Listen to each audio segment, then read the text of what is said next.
Tourism का चलन दुनिया में कोई नई बात नहीं, ये काफी पुराना है क्योंकि टूरिज्म का शौक रखने वालों ने ही इन नई नई जगहों को खोजा और लोगों को इनके बारे में बताया।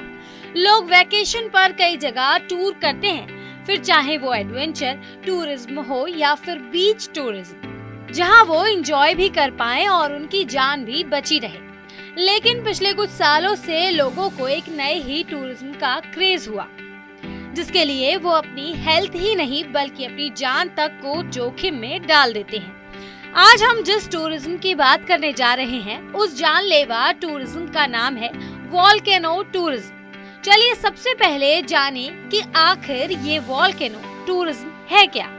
जब किसी जगह ज्वालामुखी फटे और भारी मात्रा में लोग उस फटते हुए ज्वालामुखी को देखने पहुंचे, साथ ही उसकी तस्वीरें भी खींचे, इसे वोल्केनो टूरिज्म कहते हैं। वोल्केनो इरप्शन के समय चारों तरफ धुआं और धूल के अलावा और कुछ नहीं दिखता। ऐसे में भला कोई उस जगह खड़ा भी कैसे हो सकता है, लेकिन लोगों को कौन समझाए, ये तो निकल जाते हैं वोल्केनो की सैर पर। सुनने में ये काफी अमेजिंग है, लेकिन ज्वालामुखी को फटते हुए देखना इतना आसान कहाँ।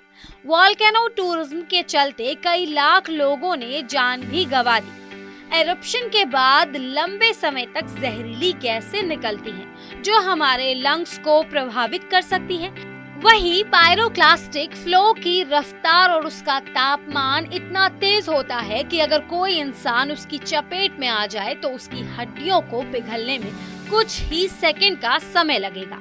इससे रिलेटेड कई तरह की गाइड बुक्स भी बनी हैं, जो वोल्केनो टूरिज्म के दौरान की जाने वाली सावधानियों के बारे में बताती हैं। जैसे अगर आप वोल्केनो टूरिज्म करते समय धूल और धुएं से बचाव के लिए मास्क या किसी ऐसे डिवाइस का प्रयोग करें ताकि ये धूल और धुएं के हानिकारक कणों को अपने लंग्स में न जाने दें। अगर आप ऐसा करते हैं तो आप कई हद तक अपने लंग्स का बचाव कर पाएंगे। इन सब बातों के अलावा वोल्केनो इरप्शन की एक खास बात ये है कि भूकंप की तरह अचानक से नहीं होता, बल्कि कई दिनों से ही इसके होने के सिग्नल मिलने शुरू हो जाते हैं, जैसे जमीन का धीरे से हिलना, हवा का गर्म होना, पशु पक्षियों का अपनी जगह छोड़कर जाना। इसके अलावा साइंटिस्ट भी लगातार जांच और अलग अलग गतिविधियों पर अपनी नजर बनाए रखते हैं।